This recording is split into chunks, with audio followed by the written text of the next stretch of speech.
ఈ రోజు పృథ్వీకి నాగార్జున గారు ఎలాంటి వార్నింగ్ ఇవ్వాలి అంటే గతంలో ఏ సీజన్లో ఏ కంటెస్టెంట్కు ఇవ్వనంత వార్నింగ్ ఇవ్వాలి. రెడ్ కార్డ్ ఇచ్చే అవకాశం లేదు, కానీ ఎల్లో కార్డ్ ఖచ్చితంగా ఇస్తారు.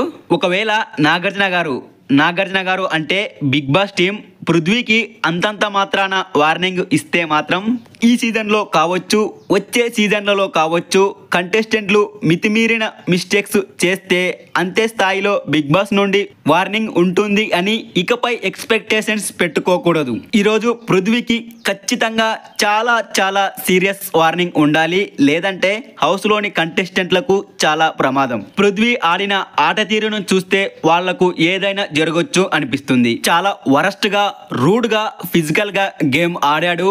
బాడీ లాంగ్వేజ్లో కావచ్చు, మాటల్లో కావచ్చు, చాలా వరస్ట్గా ప్రవర్తించాడు.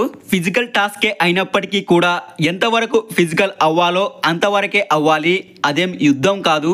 ఎపిసోడ్ క్లియర్గా చూసిన వాళ్లకు బాగా అర్థమవుతుంది పృథ్వీ టాస్క్ ఎలా ఆడాడు, ఎలా ప్రవర్తించాడు అన్నది. ఫిజికల్ టాస్కే అయినా గుడ్ బిహేవియర్తో కంటెస్టెంట్స్ ఆడుతున్నారా లేదా అన్నది ఖచ్చితంగా ఆడియన్స్ గమనిస్తారు.